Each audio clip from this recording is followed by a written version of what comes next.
Hello everyone. आज हम लोग chapter 21 trial of summon cases by magistrate पढ़ेंगे। इसके पहले हम लोग trial by court of session and trial in the warrant cases complete कर चुके हैं। समन केसेस सेक्शन 2(x) के अकॉर्डिंग वो केसेस होते हैं जो वारंट केसेस नहीं होते हैं। मतलब समन केसेस वो केसेस हैं जिसमें पनिशमेंट डेथ नहीं है, लाइफ इम्प्रिजनमेंट नहीं है और 2 साल से ज़्यादा नहीं है। मतलब समन केसेस वो केसेस हैं जिनमें 2 साल से कम की पनिशमेंट है, ऐसे ऑफेंसेस हैं। तो वो ऑफेंसेस जिनकी पनिशमेंट 2 साल से कम है वो समन केसेस हैं और उनका ट्रायल चैप्टर 21 के अकॉर्डिंग होगा। सेक्शन 274 कहता है substance of acquisition to be stated when in summon case the accused appear or is brought before the magistrate the particulars of the offence of which he is accused shall be stated to him and he shall be asked whether he plead guilty or has any defence to make but it shall not be necessary to frame a formal charge. तो जब भी summon case की proceeding start होगी,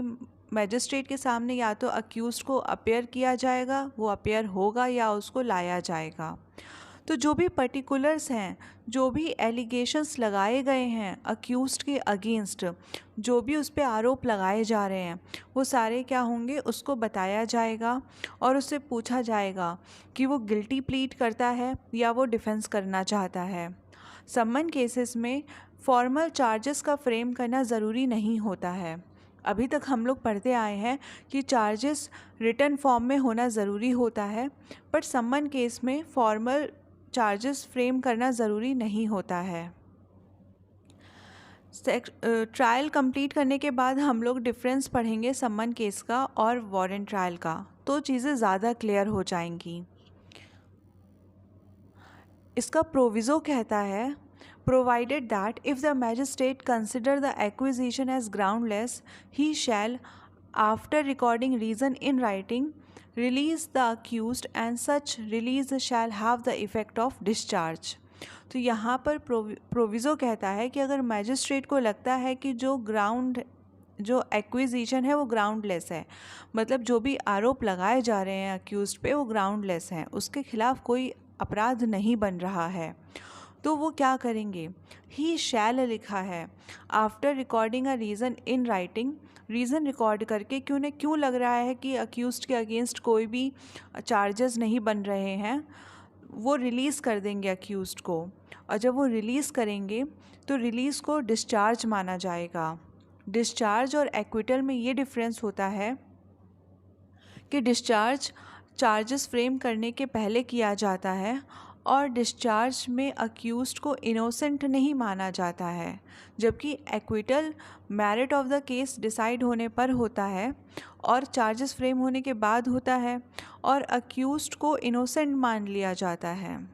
Section 275 Conviction on plea of guilty. If the accused plead guilty, the magistrate shall record the plea as nearly as possible in the words used by the accused and may in his discretion convict him thereon. अगर accused अपनी guilty मान लेता है खुद को, तो magistrate क्या करेंगे, उस प्ली को रिकॉर्ड करेंगे। यहाँ पे लिखा है शैल रिकॉर्ड, तो मैजिस्ट्रेट के ऊपर ड्यूटी होगी कि अगर अक्यूज़ गिल्टी प्लीड करता है तो वो उसको उसी के वर्ड्स में, जिन वर्ड्स में उसने गिल्टी प्लीड किया है, रिकॉर्ड करेंगे। और अब मजिस्ट्रेट की डिस्क्रिशनरी पावर होगी कि वो अक्यूज़ को कन्विक्ट करना चाहते हैं या नहीं चाहते हैं। अक्यूज़ड के गिल्टी प्लीड करने के बावजूद भी मजिस्ट्रेट के पास ये पावर होगी कि वो अक्यूज़ड को गिल्टी प्लीड करने पर कन्विक्ट कर भी सकते हैं और नहीं भी कर सकते हैं, पर रिकॉर्ड करना उनके ऊपर ड्यूटी होगी। Section 276 conviction on plea of guilty in the absence of accused इन पेटी केसेस। तो जब पेटी केसेस के लिए सम्मन जारी होगा, जब पेटी केसेस होंगे, हमने पढ़ा है पेटी केसेस क्या होते हैं, जहाँ पर ऑफेंस पनिशेबल विद फ़ाइन होता है और फ़ाइन 5000 से कम का होता है। इसके पिछले वाली वीडियोस में हम ये कवर कर चुके हैं। तो सेक्शन 276 कहता है Subsection 1. Whereas summon has been issued under Section 229 and the accused desire to plead guilty to the charge without appearing before magistrate, he shall transmit to the magistrate by post or by messenger a letter containing his plea and also the amount of fine specified in summons. तो वहाँ जहाँ पे सम्मन जारी किया गया है पेटी ऑफेंसेस के केस में और अक्यूज्ड क्या चाहता है, गिल्टी प्लीड करना चाहता है और मजिस्ट्रेट के सामने अपियर नहीं होना चाहता है, तो वो ऐसा कर सकता है, गिल्टी प्लीड कर सकता है और जो भी अमाउंट सम्मन में मेंशन किया गया है एज अ फाइन वो भी भेज सकता है मैजिस्ट्रेट को बाय पोस्ट या बाय मैसेंजर। सबसेक्शन 2 कहता है the magistrate may in his discretion convict the accused in his absence or on his plea of guilty and sentence him to pay the fine specified in summon, and the amount transmitted by the accused shall be adjusted towards that fine, or where an advocate authorized by the accused in this behalf plead guilty on the behalf of the accused, the magistrate shall record the plea as nearly as possible in the words used by the advocate and may in his discretion convict the accused on such plea and sentence him as aforesaid. Subsection 2 कहता है कि magistrate के पास discretionary power है कि accused appear हुआ नहीं है और उसने गिल्टी प्लीड कर दिया है, तो अक्यूज्ड की एब्सेंस में भी उसको कन्विक्ट किया जा सकता है और उसको फ़ाइन उसको पे करने के लिए कहा जा सकता है और जो अमाउंट उसने सम्मन के साथ भेजा था वो एडजस्ट कर दिया जाएगा फ़ाइन की तरफ। मतलब उसने गिल्टी प्लीड करा, वो खुद नहीं आया, अब मजिस्ट्रेट के पास डिस्क्रिशनरी पावर है कि अक्यूज्ड को उसकी एब्सेंस में भी कन्विक्ट कर सकते हैं, जो अमाउंट उसने पे किया था उसको एडजस्ट कर देंगे फ़ाइन के टूवर्ड्स, जो उन्होंने और फ़ाइन लगाया है उसकी टूवर्ड्स क्या करेंगे, अक्यूज्ड का दिया हुआ अमाउंट जो उसने सम्मन के साथ दिया था उसको एडजस्ट कर देंगे। या फिर where an advocate authorised by the accused in this behalf pleads guilty on the behalf of the accused, जहाँ पर एडवोकेट अक्यूज्ड के बिहाफ पर गिल्टी प्लीड कर रहा है, the magistrate shall record the plea as nearly as possible in the words used by the advocate. तो जो words advocate के द्वारा यूज़ किए गए हैं गिल्टी प्लीड करने के लिए, उन्हीं वर्ड्स में मैजिस्ट्रेट क्या करेंगे, उस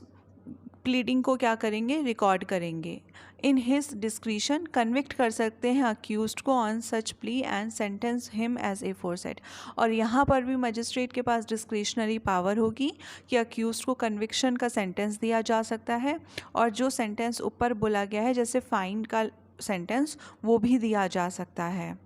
Section 277 Procedure when not convicted.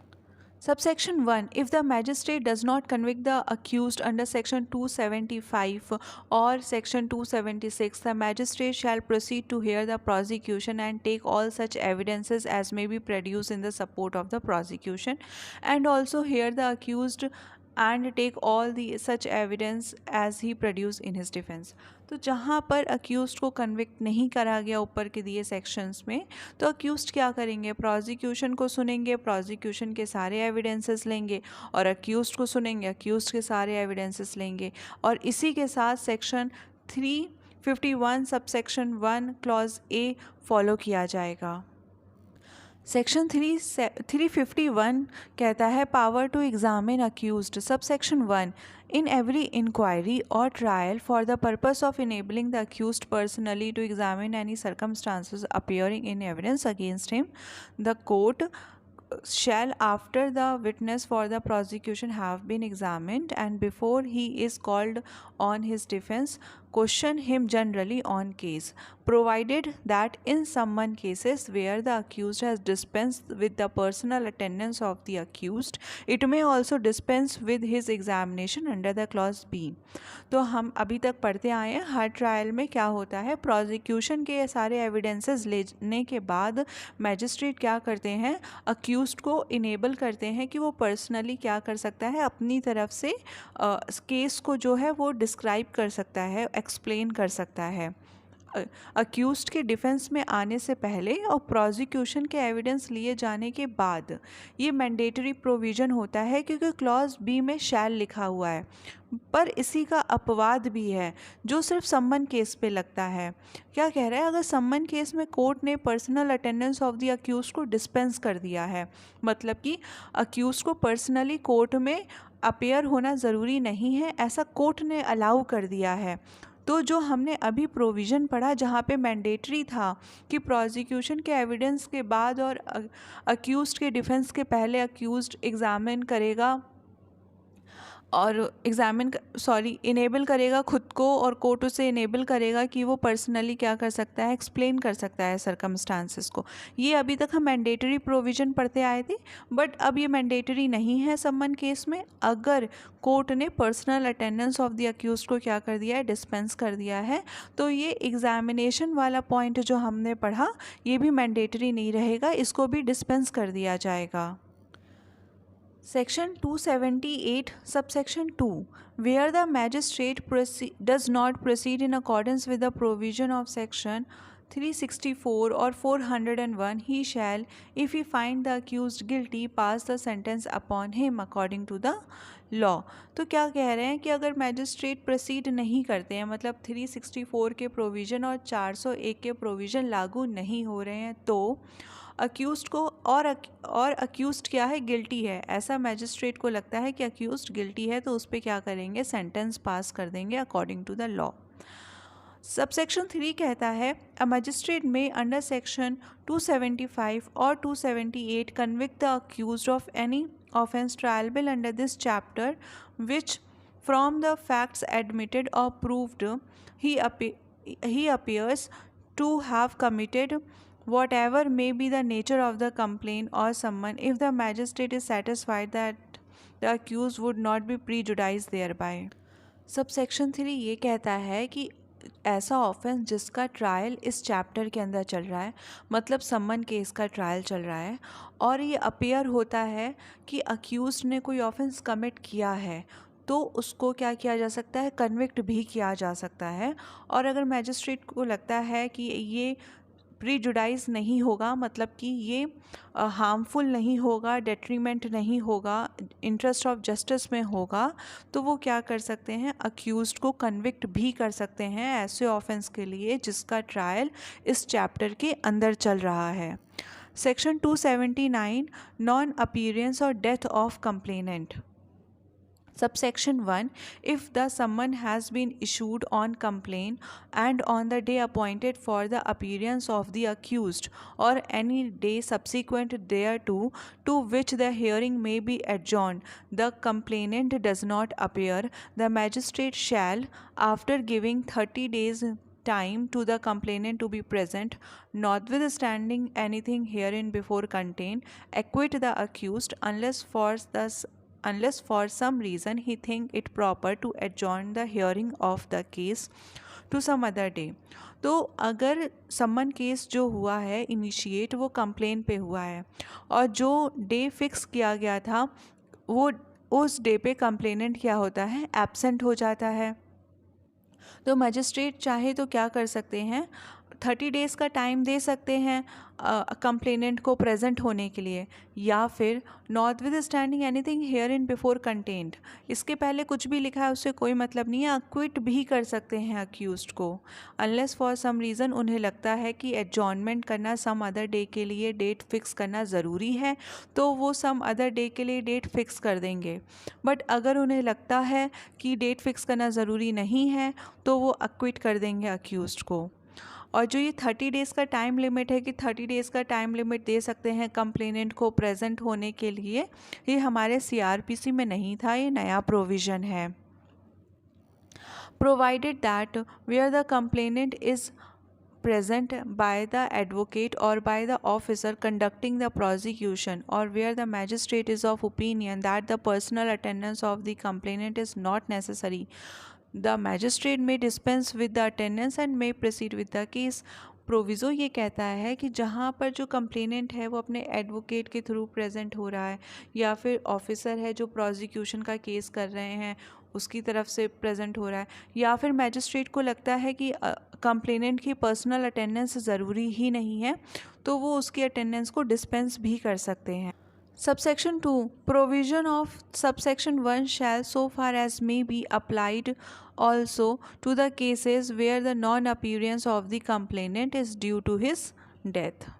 तो जहाँ पर अपीयरेंस नॉन अपीयरेंस कंप्लेनेंट की ड्यू टू हिज डेथ है तो वहाँ पर भी ये प्रोविजंस लागू होंगे। सेक्शन 280 बात करता है विड्रॉल ऑफ कंप्लेन की। If the complainant at any time before the final order is passed in any case under this chapter satisfies the magistrate that there are the sufficient ground for permitting him to withdraw his complaint against the accused, or if there be more than one accused against all or any of them, the magistrate may permit him to withdraw the same and shall thereupon acquit the accused against whom the complaint is so withdrawn.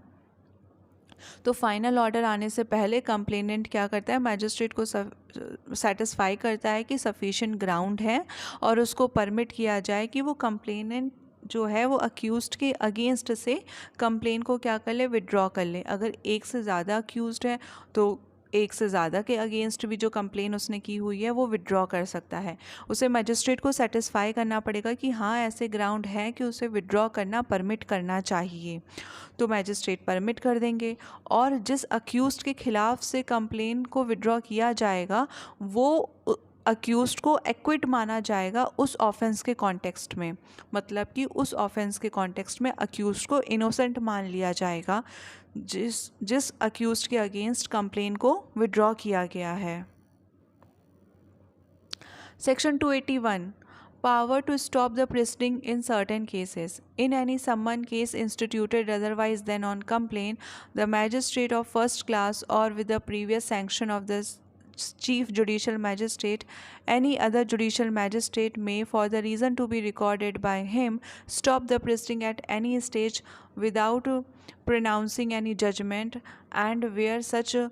stoppage or the proceeding is made after the evidence of principal witness has been recorded, pronounce a judgment of acquittal, and in any other case release the accused, such release shall have the effect of discharge. Section 281 कहता है वो सम्मन cases जो कि otherwise then on complain है, मतलब कि informant पर हैं या फिर स्यू मोटो कॉग्निजेंस लिया गया है, ऐसा सम्मन केस है, मतलब कंप्लेन पर नहीं है और कैसे भी हो सकता है। तो मजिस्ट्रेट ऑफ फर्स्ट क्लास या फिर अगर कोई और मजिस्ट्रेट है तो प्रीवियस सैंक्शन लेके CJM की क्या कर सकते हैं, रीज़न रिकॉर्ड करके प्रोसीडिंग को स्टॉप कर सकते हैं किसी भी स्टेज पर विदाउट प्रोनाउंसिंग एनी जजमेंट बिना प्रोनाउंस करे अक्यूज़ड के अगेंस्ट जो प्रोसीडिंग चल रही है उसको रोका जा सकता है मजिस्ट्रेट ऑफ फर्स्ट क्लास के द्वारा, या फिर कोई और जुडिशल मजिस्ट्रेट ऐसा कर रहे हैं तो वो CJM की परमिशन लेकर ऐसा कर सकते हैं। केस कैसा होना चाहिए, अदरवाइज देन ऑन कंप्लेन होना चाहिए। सम्मन केस कंप्लेन पर ना होकर के कैसा भी सम्मन केस होगा तो ये प्रोविज़न लागू होगा। रीज़न रिकॉर्ड करेंगे कि वो अक्यूज़ड के अगेंस्ट प्रोसीडिंग को स्टॉप क्यों कर रहे हैं, जहाँ पर प्रिंसिपल विटनेस का एविडेंस लिया जा चुका है और उसके बाद प्रोसीडिंग को स्टॉप किया जा रहा है, तो वहाँ पर जो अक्यूज़ड को रिलीज़ किया जा रहा है क्योंकि उसके खिलाफ प्रोसीडिंग को रोका गया है और प्रिंसिपल विटनेस का एविडेंस रिकॉर्ड कर लिया गया है, तो वहाँ पर अक्यूज़ड को एक्विट माना जाएगा उस ऑफेंस में। लेकिन वहाँ जहाँ पर प्रिंसिपल विटनेस का एविडेंस रिकॉर्ड नहीं किया गया है और अक्यूज़ड के खिलाफ प्रोसीडिंग को रोका जा रहा है, तो वहाँ पर डिस्चार्ज माना जाएगा कि अक्यूज़ड का डिस्चार्ज किया गया है। तो सेक्शन 281 सिर्फ इतनी सी बात करता है कि मजिस्ट्रेट ऑफ फर्स्ट क्लास या फिर जुडिशल मजिस्ट्रेट कोई भी प्रीवियस सैंक्शन लेके CJM की अक्यूज़ड के अगेंस्ट प्रोसीडिंग को रोक सकते हैं। अगर वो प्रोसीडिंग को रोक रहे हैं और प्रिंसिपल विटनेस का एविडेंस ले लिया है तो एक्विटल का इफ़ेक्ट होगा, अक्यूज़ड को एक्विट माना जाएगा। और अगर प्रिंसिपल एविडेंस का विटनेस नहीं लिया गया है तब अक्यूज़ड को रिलीज़ किया जा रहा है, उसके खिलाफ प्रोसीडिंग रोकी जा रही है, तो डिस्चार्ज का इफ़ेक्ट माना जाएगा। सेक्शन 282 कहता है where in the course of the trial of summon case relating to an offence punishable with the imprisonment for the term exceeding the 6 months, It appears to the magistrate that in the interest of the justice the offence should be tried in accordance with the procedure for the trial of warrant case. The magistrate may proceed to rehear the case in the manner provided by the Sanhita for the trial of warrant cases and may recall any witness who may have been examined. तो जहाँ पर सम्मन case के दौरान magistrate को क्या लगता है कि इस केस का ट्रायल कैसा होना चाहिए, वारंट केस की तरह होना चाहिए, तो वो क्या कर देंगे, सम्मन केस को वारंट केस में कन्वर्ट कर देंगे और फिर वारंट केस का जो प्रोसीजर है वो फॉलो किया जाएगा। जहाँ पर ऑफेंस क्या है, पनिशिएबल है 6 मंथ से ज़्यादा की पनिशमेंट से, ऐसे ऑफेंस का ट्रायल चल रहा है सम्मन केस की तरह और मैजिस्ट्रेट को लगता है for the interest of the justice इसका ट्रायल कैसा होना चाहिए, वारंट केस की तरह होना चाहिए, तो ऐसा कर देंगे। अब हम लोग जल्दी से देख लेते हैं कि वारंट केस और सम्मन केस में डिफरेंस क्या होते हैं, क्योंकि एग्ज़ाम के पर्सपेक्टिव से ये क्वेश्चन इंपॉर्टेंट है और जुडिशरी में ये क्वेश्चन बहुत बार पूछा गया है।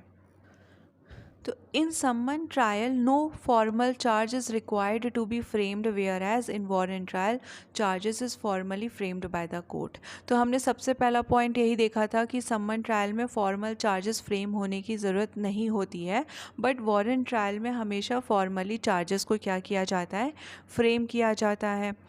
पॉइंट 2 क्या कहता है, In summon trial, the examination of accused under section 351 subsection 1 clause A is not mandatory, whereas warrant trial में क्या होता है, section 351 subsection 1 यहाँ पर क्लॉज बी होगा, जो ये क्लॉज ए लिखा है यहाँ पर क्लॉज बी होगा, तो मैंडेटरी होता है। तो सम्मन ट्रायल में हमने क्या पढ़ा कि जहाँ पर अक्यूज्ड की अटेंडेंस को डिस्पेंस कर दिया गया है वहाँ पर उसका एग्जामिनेशन भी डिस्पेंस कर सकते हैं मैजिस्ट्रेट, लेकिन वारंट ट्रायल में सेक्शन 351 सबसेक्शन 1 क्लॉज बी के अंदर मैंडेटरी है कि जो प्रोसिक्यूशन के एविडेंस लेने के बाद अक्यूज़ के डिफेंस में आने से पहले अक्यूज़ को इनेबल किया जाएगा कि वो अपनी तरफ से केस को एक्सप्लेन कर सके, केस के सर्कमस्टांसेस एक्सप्लेन कर सके। In summon trial, there is no provision regarding previous conviction of the accused, whereas in warrant trial there is a procedure for proving previous conviction of the accused. तो जब हमने warrant trial पढ़ा था तब हमने देखा था कि जब मैजिस्ट्रेट कन्विक्शन का सेंटेंस देते हैं तो उसके बाद अगर प्रीवियस कन्विक्शन के चार्जेस लगे होते हैं तो उसके कॉन्टेक्स्ट में एविडेंसेस लिए जाते हैं, बट समन ट्रायल में ऐसा कोई भी प्रोविज़न नहीं है। समन ट्रायल में previous conviction of the accused का कोई प्रोविज़न नहीं है। In summon trial, the magistrate of first class is empowered to stop the proceeding and discharge or acquit the accused, whereas in the warrant trial, the court has no such power to stop the proceeding.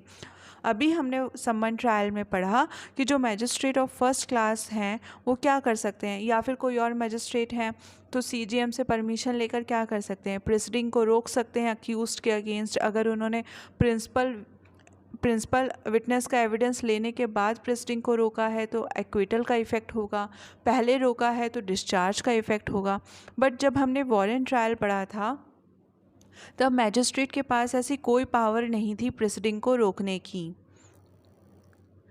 Summon trial let down one single comprehensive procedure for trial, whereas in a warrant trial, two different procedure for the cases instituted on the police report and the cases instituted otherwise than on the police report. तो सम्मन trial में हमने एक comprehensive procedure पढ़ा है सबके लिए, चाहे वो कंप्लेन हो या पुलिस रिपोर्ट हो, सीओ मोटो हो। बट हमने वारंट ट्रायल जब पढ़ा तो हमने उसमें दो प्रोसीजर पढ़े थे। जो पार्ट ए में था वो था cases instituted on the police report and part B में क्या था, otherwise then on the police report. तो ये हो गए हमारे सम्मन ट्रायल और वारंट ट्रायल के प्रोसीजर के डिफरेंसेस। Thank you.